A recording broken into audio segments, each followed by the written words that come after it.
news. So you remember yesterday we talked about Caleb Williams and Rome Odunze of the Bears. They don't have contracts. They were unsigned. Well, unbelievably here in the last 24 hours, the Bears have inked Odunze to a deal. 4 years, $22.7 million. He's $13.3 million signing bonus. Nice. Happy for him. Bears put that out there. There are conflicting reports on Caleb Williams that his deal will be 4 years, $39 million, $25 million signing bonus. But apparently, according to Mike Florio, the team is still going over some of the final language in the contract, and the Bears have not made it seem like this is totally a done deal yet. There is also a report that Caleb Williams was asking / demanding, put in, you can't franchise tag me into the contract, and the Bears are saying, we're not doing that. So it's not totally done, but I'll go back to what I said yesterday. A lot of just oddities and quirkiness over Caleb Williams. It's not like, hey, you're the first pick, here's your deal, sign, done, move on. It's not quite like that, and Hard Knocks is right around the corner.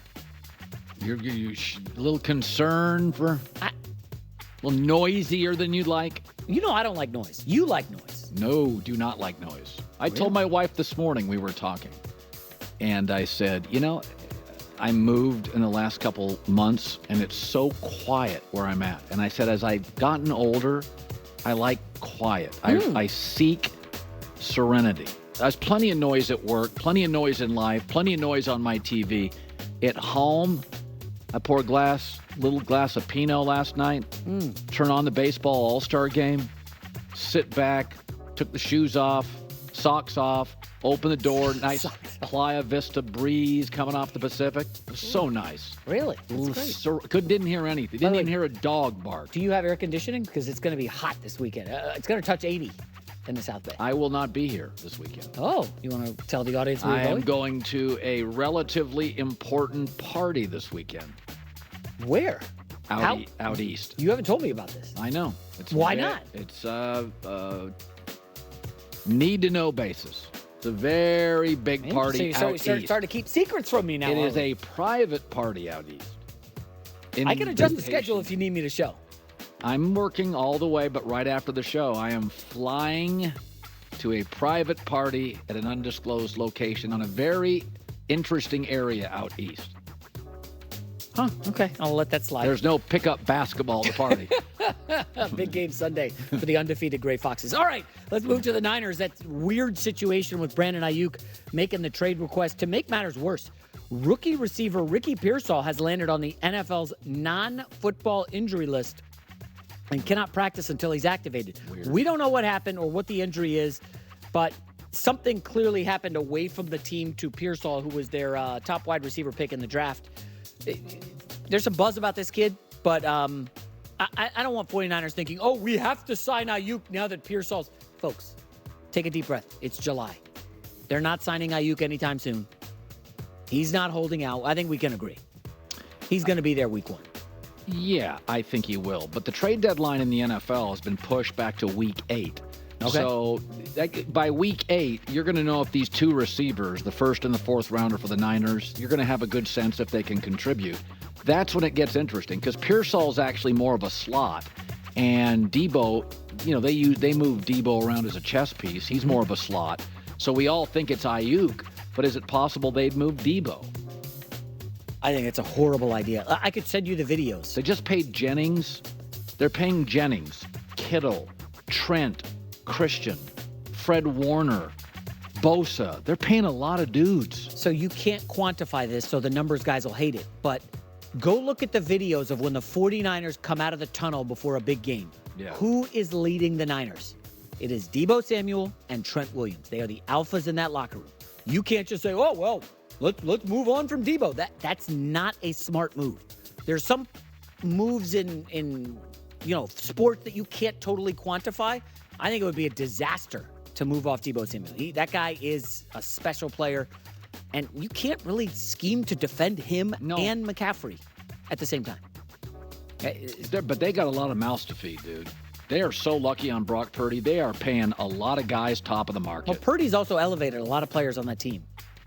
Want to name a few? Yeah, Brandon Ayuk. Final story is to Major League Baseball. The All-Star game was last night. Shohei Ohtani What a second at bat of the game. Here's the call from Joe Davis. Joe Davis. Do we got the call from Joe Davis? Joe Davis. Well, he had a great call, Joe Davis, an awesome announcer. Anyways, Ohtani 3-run shot put the National League up 3-0. AL came back, and Jarren Duran, I'm not totally familiar with him, but he took home All-Star MVP as the AL won for the 17th time in the last 21 games. Do you know Ohtani? They were talking about this last night. I watched the first 6 innings. Ohtani has an opportunity, and this is being discussed now. He's not pitching this year. He has an opportunity to win MVP as a DH. So he's not pitching or defending. He's just got 4 at-bats a night. Oh, that's awesome. So the guy is just different. Think about what he was engulfed with to start the season. Think about the injuries in the batting order around him. It's literally gone. It couldn't have been bumpier. He's got players hurt hitting before him and after him. He's got starting pitching out, so you can pitch around him more easily. He's not doing what he does, which usually elevates his game, the pitching. He's out of that. And he is, my guess is, he's number 1 in merch sales. Dodgers attendance number 1. My guess is he'll be MVP and on just DHing. That's crazy. What do you think that life is like when you show up at the park, stretch, and swing the bat? Four or 5 times, that's it? I've said this before, I like the idea of being on the air regularly. I like the reps. I like movement. The idea of doing a show once a week, like Bill Maher, 30 times a year, it would eat away at me. I like the motion. I don't like trying to create a perfect show. I like being on the treadmill to some degree. The idea of just sitting around and every 40 minutes getting an AB, I think it would drive me nuts. Especially if I was a great athlete and I could defend. It's not like, again, it's not like I've passed my prime. I can only play, first base. I've got limitations. I've got a bad Broussard, first things first. Going to join us live from New York. Love me some brew. We've talked about this, and it's on shows like ours, it's fun. But I do think the game is more global now, and some of the top players are, they're global stars. I still think the country that produces by far and away the most talent consistently is the United States. And I think we'll kind of roll through these Olympics. There's been a debate that Kevin Durant, there's been a Durant kind of LeBron, the older guys shouldn't start, younger guys. I would argue Anthony Davis is playing better basketball than virtually everybody on the planet right now. What do you make of the construct of this team? The Jaylen Brown situation is sort of weird. Are you okay with the construct and the minutes as they're being distributed right now? Well, first I'll say this. Jaylen Brown should be on the team. Yeah. He definitely got snubbed. It's to add insult to injury, it's like not only is he not on the team, but 3 of his teammates are on the team.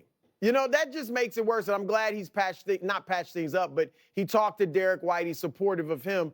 So it shouldn't cause any friction there. But it's not right. I get them talking about, hey, we want a role player, a guy that will seamlessly be able to shoot threes and defend, and that's all he's looking to do in Derek White. But Kawhi Leonard wasn't that guy.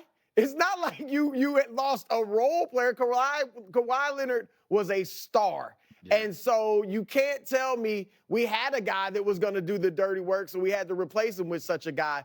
Jaylen could be a great defender if he doesn't have to worry about scoring 25 points a game. So he'd fill that role, and he shoots the 3 pretty much as well as Derek White. Career-wise, they're the same percentage almost exactly. So I think he got snubbed. But overall, the team is great. Colin, I look at this kind of as the 3rd iteration of the Dream Team. You obviously had 92, the originals, and then 2008, the Redeem Team, when we had to kind of put our foot down again, right, and win gold. And now you've got this iteration where we've got some all-time legends in LeBron, KD, and Steph. Then you've got kind of the next group of superstars from America like Anthony Edwards, and even guys in between like Anthony Davis. So this team, and this, Colin, I hate to say it because we're going to roll this year. There's no doubt. this is the last time I think we'll be able to definitely send a team, and it's like there's no doubt we're winning. Yeah. Like, I think we'll win more in the future. We'll